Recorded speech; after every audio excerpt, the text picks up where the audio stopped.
They fired me to protect my sister, but they didn't know I held the keys to the entire kingdom. 3 people stood behind that betrayal. My sister Haley, my manager Greg, and my oldest friend Dana.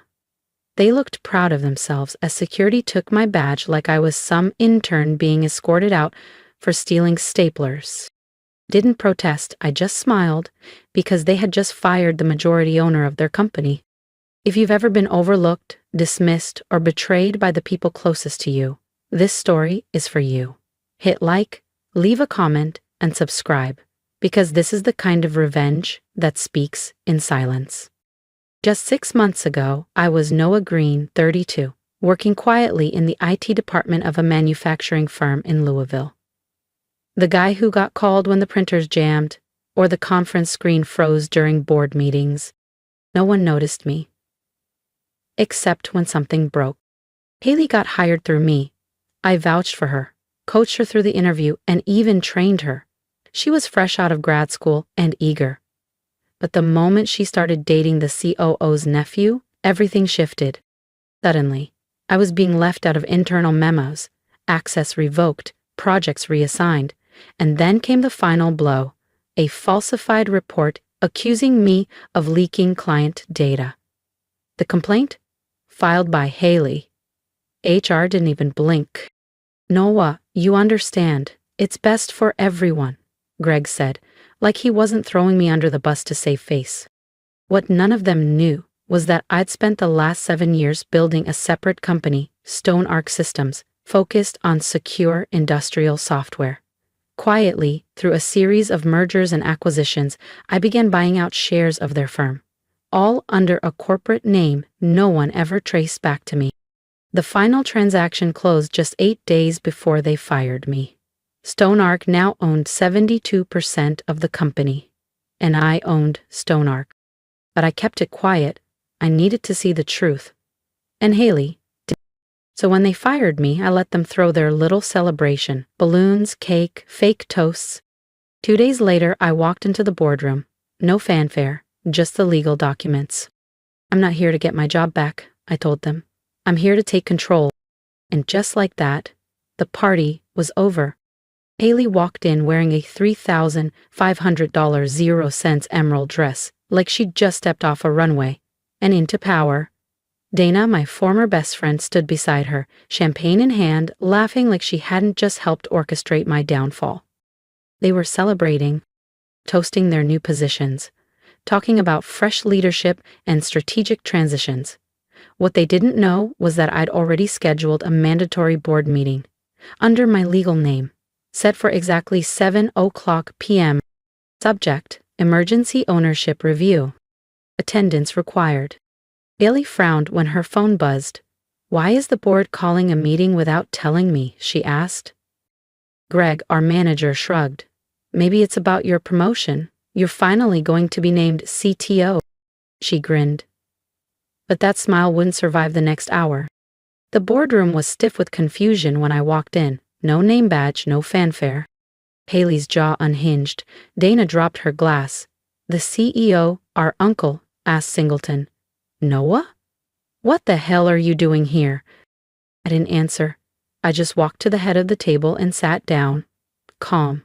Confident. Then I slid a thick envelope to the board's attorney. These are the official ownership documents. I recommend you read them aloud. The lawyer looked puzzled, until he opened the file. His face drained of color. According to this, he said slowly, a holding company named StoneArc Systems has acquired 72% of the firm's stock. He turned toward me. And you are listed as the sole owner? Silence. This is a joke, Haley whispered. He's just tipped. I looked her dead in the eye. Correction. I was your IT guy. Now I'm the reason your office has lights. Dana stared like I'd grown horns. Uncle Thomas stood up, sputtering. You manipulated this entire company behind our backs. No, I replied. I just played the game you all taught me. You just didn't expect the quiet one to win. Haley's hands were trembling. Greg looked like he'd swallowed a brick. And I leaned back in the chair that now belonged to me. Then Mr. Clark, a senior board member, cleared his throat. Noah, Are you saying you've been acquiring this company piece by piece for years? I gave a small nod. Exactly. 5 years of silence. While they mocked me, overlooked me, pushed me into the background, I was buying the company one share at a time. Haley slammed her hand on the table. This is absurd. You were the guy in the corner. You didn't even speak up in meetings. How could you do all this? I met her glare. Because while you were chasing job titles and office gossip, I was building a legacy. The board's lawyer confirmed every detail. The documents were airtight, legal, valid, irreversible. And then I dropped the second bomb. I'm not here just to own the company, I said, rising to my feet. I'm here to clean it up. I slid a second folder across the table. Thick, heavy, damning. Inside, email chains, financial records, forged reports. At the very top, Haley Green's name. She lunged for the folder, eyes scanning the pages in disbelief. This is revenge, she hissed. You're doing this because I climbed faster than you. No, I said, calm as stone. I'm doing this because you lied. Because you sabotaged someone who once protected you. And because this company deserves better. Dana spoke up next, her voice shaky. Noah, we've been friends since high school. Don't do this. I turned to her, unblinking. Real friends don't throw you under the bus for a corner office. You made a choice, Dana. Now you live with it. The board had no say. My 72% ownership gave me complete voting authority. In less than 10 minutes, the resolution passed. Haley, Dana, and Greg were officially removed from their roles. But I wasn't done. From my briefcase, I pulled out 3 sealed envelopes. I walked to each of them and handed them over, one by one. Your severance packages, I said. Consider these your final paychecks. Haley's voice cracked. You can't just erase us like this. I stared right through her. You erased me the day you let HR walk me out. This is just balance. And then I walked out of the boardroom. Steady. Silence. For the first time in years, every eye followed me. If you've ever been counted out, quietly built your own power, or dreamed of a moment when the truth would speak for itself, hit that subscribe button. Because this isn't the end of my story, it's just the part where they realize I was never the underdog.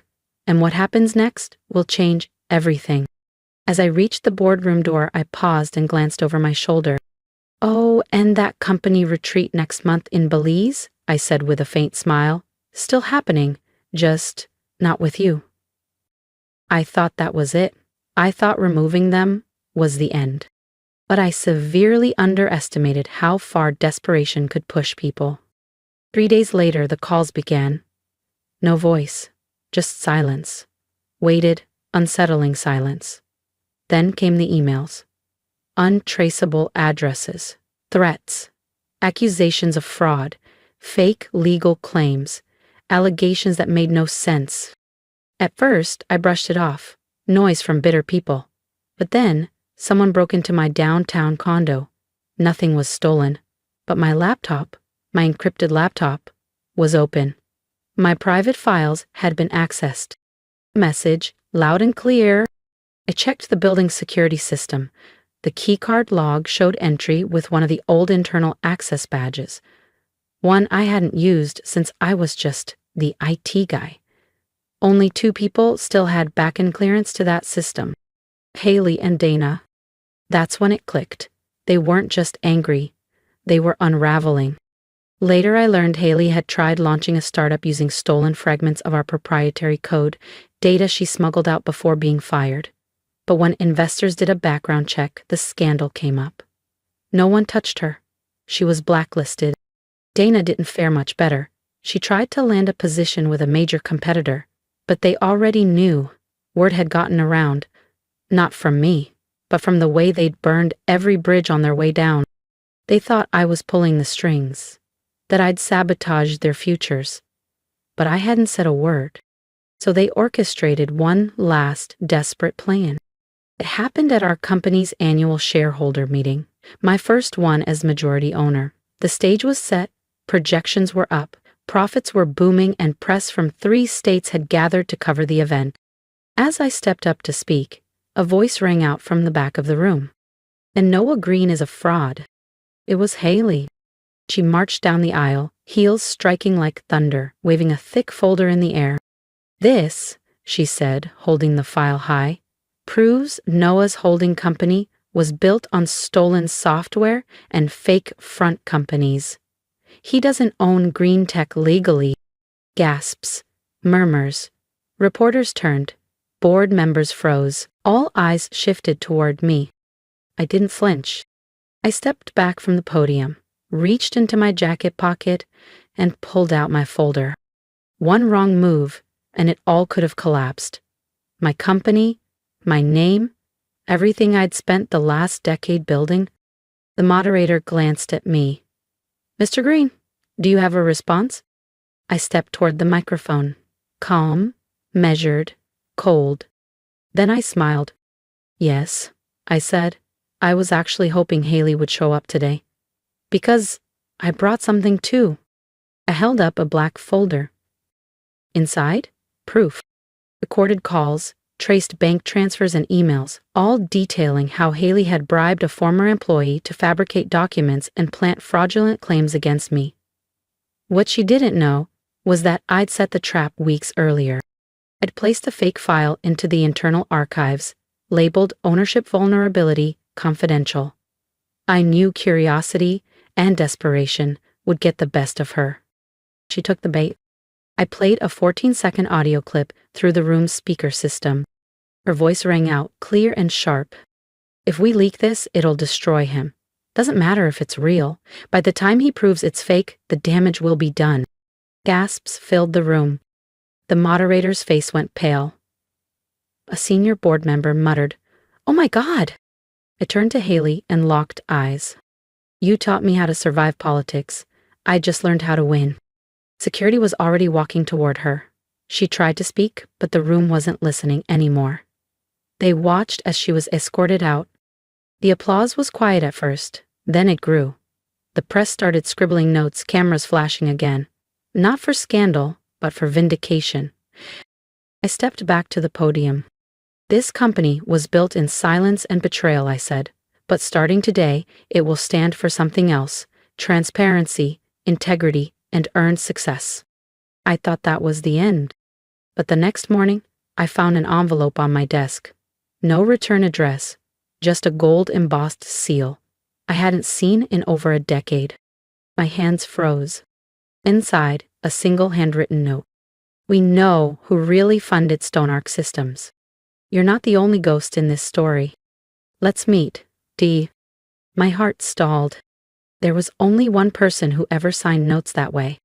Daniel Carter, my ex-business partner, the man I thought had died in a fiery car crash 15 years ago. What if he was alive? That meant everything I thought I owned might not be mine alone. See, when I first built Stoneark, before it evolved into a holding giant, Daniel and I were just 2 broke tech junkies, coding in a storage unit after our shifts at the local electronics store. He was brilliant, ambitious, but reckless.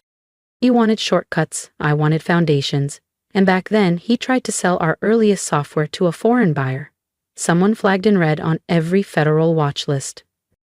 I walked away. He disappeared. Or so I thought.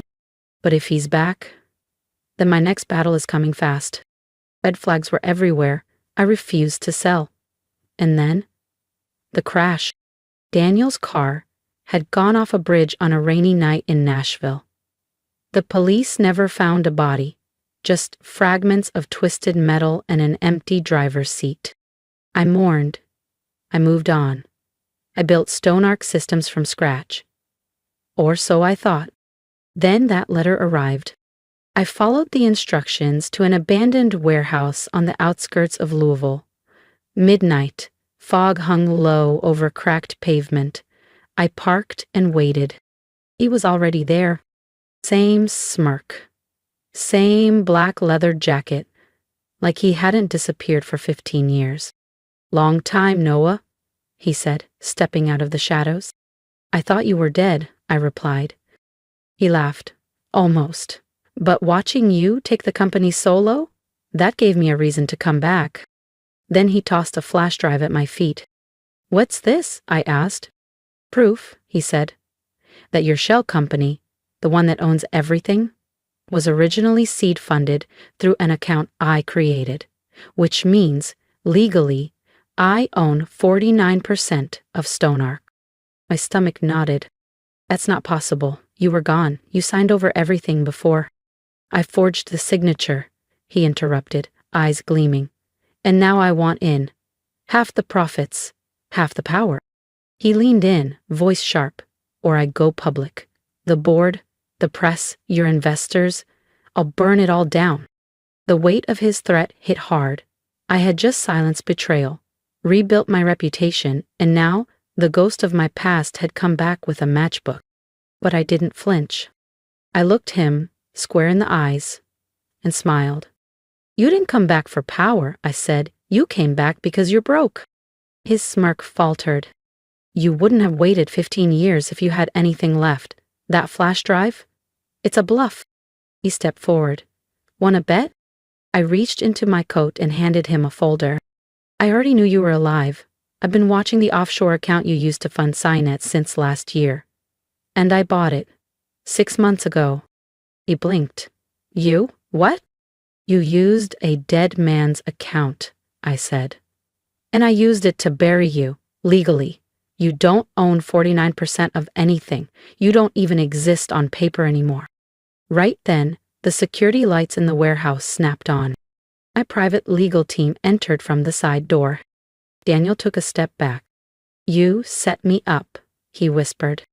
No, I said, calmly. I finished the story you tried to erase. He didn't argue, he didn't threaten, just stood there, silent, as my attorneys escorted him out of the warehouse. I stood still, breathing deep. For the first time in years, I wasn't fighting shadows. I wasn't surviving betrayal. I was free. No family left. No friends from the past. But peace? Peace was finally mine. Back at my office the next morning, I pulled out an empty picture frame and slid in a clean white print. Black text, no logo, no decoration. They fired me, but I owned everything they worked for. Below that line, I added a second. And when the ghosts came back, I buried them too. Because sometimes revenge isn't loud. It's just permanent. If you've ever been counted out, I want to hear from you. Drop a comment below. Tell me your story. Tell me when they overlooked you, when they laughed, when they thought you'd never rise. Because you're not alone. I was the guy in the corner cubicle they forgot about, the one they fired without hesitation. But silence is not weakness. And patience, it's power. If my story struck a nerve, hit that subscribe button. Let's build something here. A space for people who've been underestimated and came back sharper, stronger, and unstoppable. To anyone stuck in the shadows right now, I have one piece of advice. Play the long game. You don't need applause to make progress. Build quietly. Learn relentlessly. Keep receipts. And when the time comes, stand tall in your truth. Because the world underestimates quiet storms until they arrive. I didn't need to shout. I just needed to be ready. And so do you. This wasn't just my revenge. It was a lesson. Sometimes your best move is letting them think they've won. Until you're ready to show them you were the boss all along. Now tell me, what's the power they don't see in you yet?